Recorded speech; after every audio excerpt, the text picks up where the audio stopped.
Sudamérica, uno de los 7 continentes, es de tamaño medio, siendo más pequeño que Asia, África y América del Norte. Se compone de 12 naciones, incluyendo una potencia regional y 11 naciones más pequeñas. Algunas son grandes y poderosas, otras pequeñas y pobres. Algunas poseen líderes llamativos y polémicos, otras tienen gobiernos democráticos estables. Es un continente, pero sus residentes están lejos de unirse. Y si lo estuvieran, una vez, una colección de diversos estados pequeños, las 13 colonias originales de los Estados Unidos, se unieron. Fueron fundadas por variadas potencias europeas, compuestas por diversas etnias y con distintos intereses económicos. Pese a los desacuerdos, sentían que juntos eran más fuertes que separados. Y resultó bastante bien. ¿Qué ocurriría si los países sudamericanos se unieran en un gran Estados Unidos de Sudamérica? Para comenzar, los nuevos Estados Unidos de Sudamérica serían enormes. Sudamérica abarca casi 7 millones de millas cuadradas. Casi todo eso son estados soberanos, además de un pequeño territorio en el norte y algunas islas cercanas. En comparación, Rusia posee poco más de 6.5 millones de millas cuadradas en todo su territorio, lo que haría a los Estados Unidos de Sudamérica el país más grande del mundo por ahora. Rusia podría considerar que no es bastante grande y empezar a anexar países vecinos, así que vigílalo.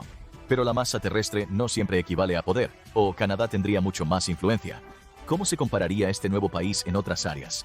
Sudamérica es una nación muy poblada, con cerca de 423 millones de habitantes. Están muy concentrados en ciudades, y Brasil tendría más de la mitad de la población.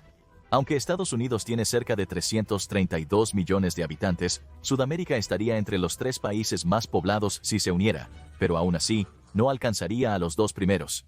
El continente unido tendría aproximadamente un cuarto de la población de India y China, quienes combinados tienen alrededor de un tercio de la población total del mundo.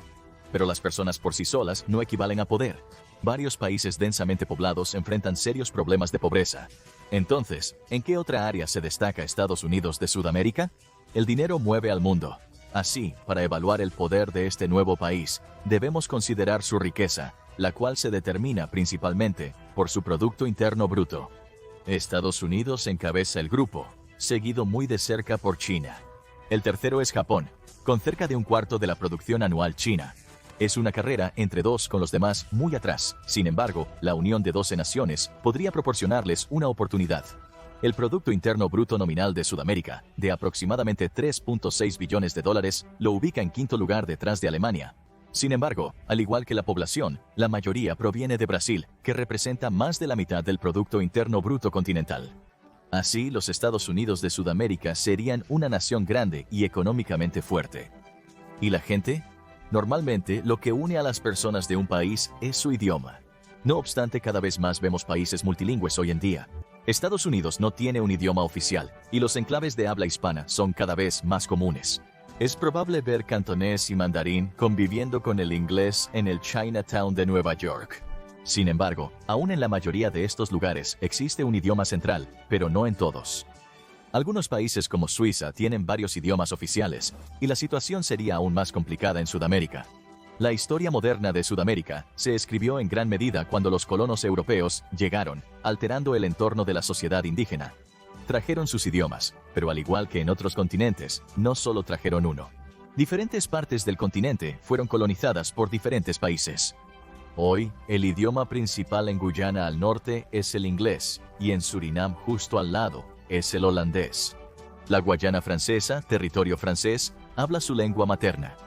Argentina, Chile, Colombia, Venezuela, Perú, Bolivia, Paraguay, Uruguay y Ecuador hablan español. Luego tenemos a Brasil, una gran nación colonizada por Portugal que aún habla principalmente portugués, casi igualando al español como el idioma más común en el país. Pero la situación con los idiomas es aún más complicada que eso. Aunque algunos conquistadores se esforzaron, las culturas indígenas en Sudamérica están lejos de ser exterminadas. Hay cientos de tribus, algunas integradas en grandes sociedades, otras aún viven como hace siglos, preservando su idioma y tradiciones. Los tercer y quinto idiomas más hablados en el continente son el quechua y el guaraní, ambos idiomas indígenas hablados en Perú, Bolivia y Argentina, junto con Chile, Colombia, Paraguay y Ecuador. Otro idioma nativo, el aymara, tiene más de 1 millón de hablantes en Bolivia y Perú. Brasil también tiene versiones únicas de los idiomas italiano y alemán, Talián y Hunsrück, con millones de personas que los hablan en el país. Eso solo es tocar la superficie. Brasil tiene 218 idiomas indígenas. Muchos pertenecen a pequeñas tribus que tienen poca interacción con el país más grande e incluso con otras tribus. Solo Colombia tiene 101 idiomas indígenas. Países como Perú y Chile, con grandes poblaciones de inmigrantes, han hecho que idiomas como el japonés y árabe sean significativos. Es un continente con gran diversidad lingüística mundial, pero ¿cómo podría un país nuevo organizar tantos idiomas para formar una sociedad coherente? La clave del éxito podría venir del norte, muy al norte.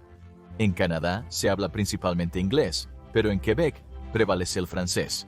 Así, el país tiene 2 idiomas oficiales y otorga estatus especial a ciertos idiomas indígenas.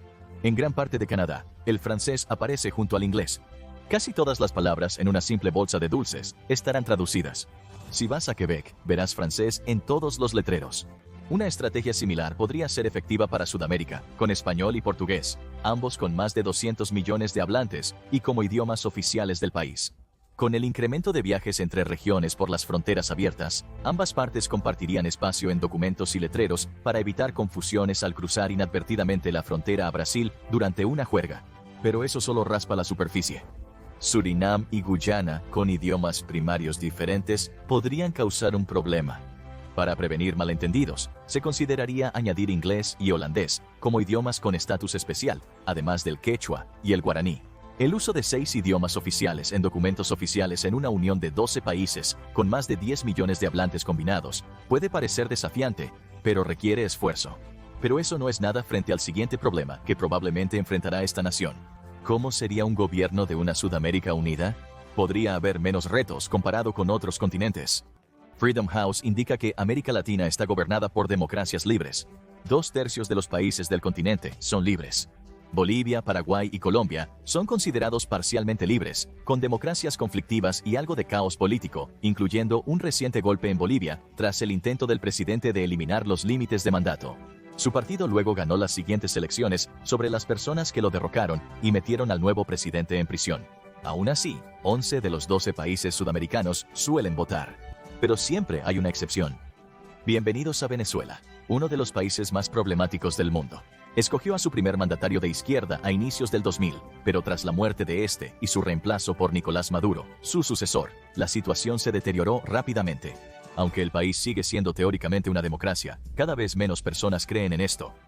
Frente a alta inflación, fuertes protestas y opresión política, la gente parece dispuesta a votar contra Maduro, pero parece ganar cada elección por un amplio margen.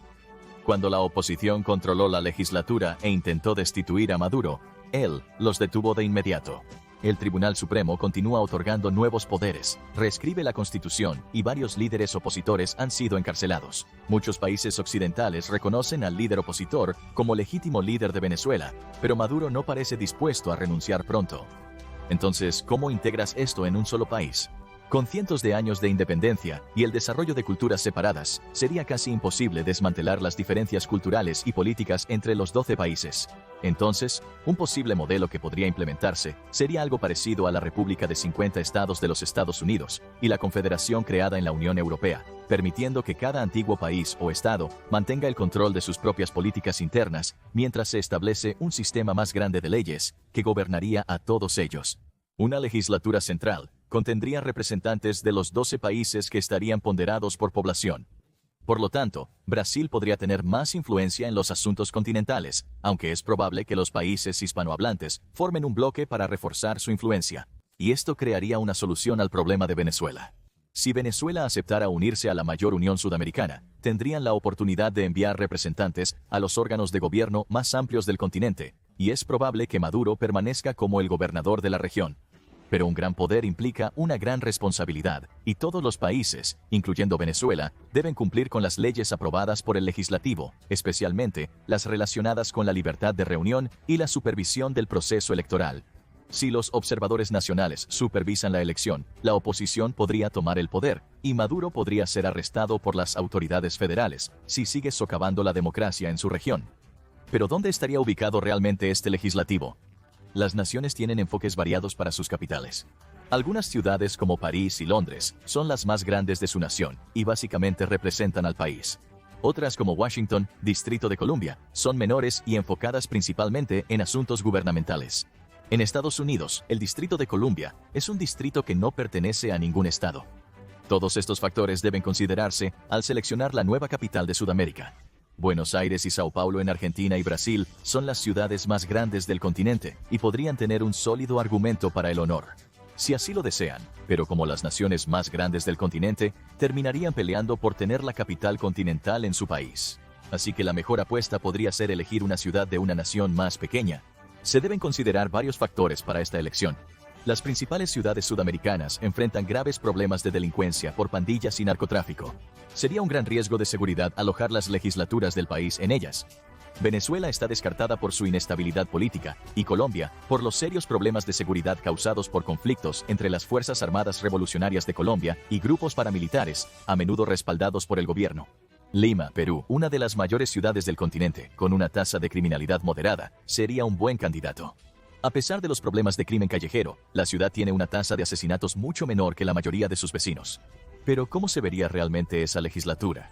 El clima político en Sudamérica puede ser volátil. Como en la mayoría de los países, cada uno tiende a variar drásticamente en su inclinación política, con la extrema izquierda y derecha peleando constantemente por el poder. Brasil, actualmente liderado por el controvertido político de extrema derecha Jair Bolsonaro, tendría el respaldo de derechistas y las naciones pequeñas de Paraguay y Uruguay en la nueva legislatura. Líderes de centroizquierda como Guillermo Lasso de Ecuador serían clave para cualquier coalición. La izquierda dirige los otros 8 países, pero no están unidos. Bolivia y Colombia tienen líderes de izquierda expresivos, mientras que Argentina es gobernada por un partido convencional de centroizquierda. Chile tiene un gobierno dividido, con un presidente inclinado hacia la izquierda y un parlamento de mayoría derechista. Parece que la izquierda tiene la ventaja en la elección de un líder del país en 8 de los 12 países. ¿Pero serían capaces de llevarse lo suficientemente bien como para tomar una decisión? La mejor apuesta podría ser que algunos de los políticos de centro-derecha trabajen con el centro-izquierda y elijan a Alberto Fernández de Argentina como su primer líder de una Sudamérica unificada.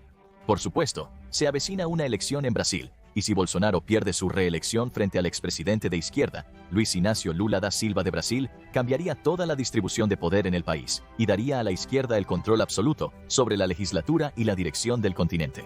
Una Sudamérica unida podría cambiar muchas cosas, incluyendo el papel del continente en el escenario mundial. No obstante, unir a Sudamérica tendría el inconveniente de perder influencia en las Naciones Unidas. Pasarían de tener 12 asientos en la Asamblea General y 12 asientos para repartir en los diversos consejos a uno solo, una reducción bastante drástica. No obstante, ese intercambio trae consigo una ventaja: más influencia como potencia regional, pudiendo negociar reformas con otras potencias regionales. Esto podría funcionar si se realiza en el momento correcto, especialmente en el área del Consejo de Seguridad de la Organización de las Naciones Unidas, donde hay un impulso creciente para la reforma. En este consejo, no todos son iguales.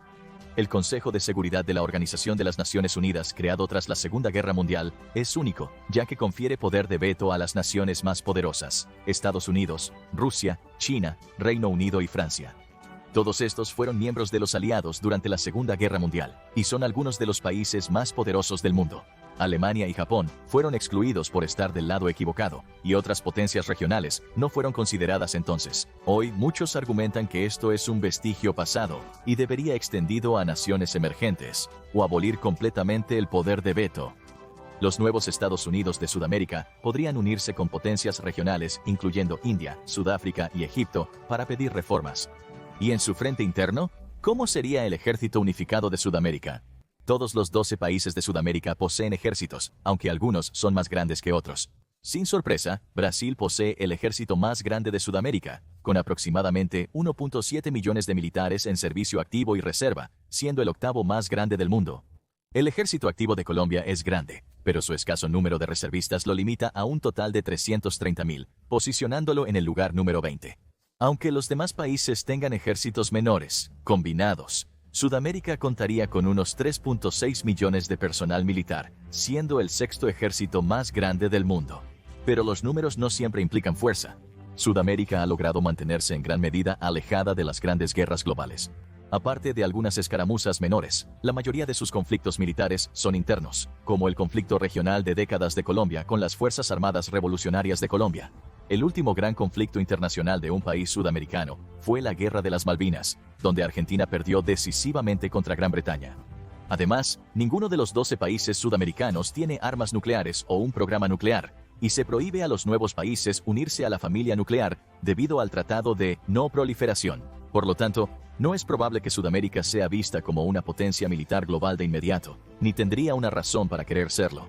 Pero la nación habría aumentado su influencia diplomática. Sudamérica tiene dos grandes conflictos territoriales en curso, y hasta ahora no han podido acercarse a resolverlos. El primero son las Islas Malvinas, un conjunto de islas cerca de Argentina, que son territorio británico desde 1771. Cuenta con una población de casi 3.400, en su mayoría británicos. Pero Argentina reclama las islas y las llama las Malvinas. Pese a la derrota de Argentina en la Guerra de las Malvinas, las islas siguen siendo un motivo de orgullo para el país y para los que se oponen a las políticas británicas. ¿Podría una Sudamérica unida exigir la devolución de las islas? La bola mágica indica que las perspectivas no son buenas. A pesar del problema emocional, grandes dificultades logísticas impiden que Gran Bretaña ceda las islas. Para empezar, nunca ha sido oficialmente poseída por la nación de Argentina. Gran Bretaña ha mantenido su dominio sobre las islas desde antes de la independencia de Argentina, y la población, mayoritariamente británica, prefiere seguir siendo parte de Gran Bretaña. La Guerra de los 80 agravó esas divisiones, y su reincorporación a Argentina probablemente provocaría la huida de la mayoría de los residentes. Aunque Argentina podría seguir presionando su reclamo, es poco probable que lo convierta en política oficial. Además, tienen preocupaciones territoriales más grandes en el continente. Esa franja de 3 pequeños países en la costa norte de Sudamérica ha sido la pesadilla de muchos estudiantes que toman un examen de geografía, y no es solo porque uno de ellos ni siquiera es un país. Aunque Guyana y Surinam son independientes, la Guayana Francesa, su vecina, es la región ultraperiférica más grande de la Unión Europea y sigue siendo un territorio administrado por Francia. Su moneda es el euro, es miembro de la Unión Europea y su gobierno consiste en una asamblea que colabora con el país soberano. Tiene solo 294.000 habitantes y está cubierta en su mayoría por bosques. El 41% de su territorio es un parque nacional. Entonces, ¿es probable que este statu quo continúe? En 2010, los habitantes de la Guayana Francesa votaron en un referéndum de estatus. Se les brindó la opción de votar por convertirse en territorio autónomo o por una mayor integración en la República Francesa. No se les ofreció la independencia total. Los habitantes de la Guayana Francesa y otros territorios franceses se quejaron de tener salarios y estándares de vida inferiores a los de la Francia continental. Aquellos que buscaban independencia estaban motivados al iniciar la votación, y finalmente, el 70% votó a favor de permanecer con Francia. El movimiento de independencia ha estado tranquilo desde entonces. Pero eso podría cambiar en nuestro escenario. Es desafiante convertirse en un país independiente, pero ahora se les consultaría si desean unirse a un país mucho más grande. ¿Los ciudadanos de la Guayana Francesa tomarían esta decisión? Incluso con la nueva influencia de Sudamérica como nación unida, es poco probable que puedan convencer a Francia de renunciar a su territorio, y no tendrían ningún interés en otro conflicto con una poderosa nación europea armada con armas nucleares. Podrían persuadir a las autoridades francesas para permitir otro referéndum, ofreciendo opciones entre permanecer en la República Francesa, unirse a los Estados Unidos de Sudamérica o independizarse. Al inicio del estatus unificado de Sudamérica, los habitantes de la Guayana Francesa probablemente preferirían lo conocido. Claro, Sudamérica tendría sus propios problemas. Crear este nuevo país es complicado. La unión de 12 países es compleja, y es probable que los primeros años de los Estados Unidos de Sudamérica estén llenos de conflictos y debates, similar a los Estados Unidos. ¿Buscas más supuestos sobre política global? B. ¿Qué pasaría si la tierra del mundo se dividiera equitativamente, o los planes de Hitler para el mundo se hubiera ganado, para un escenario más oscuro?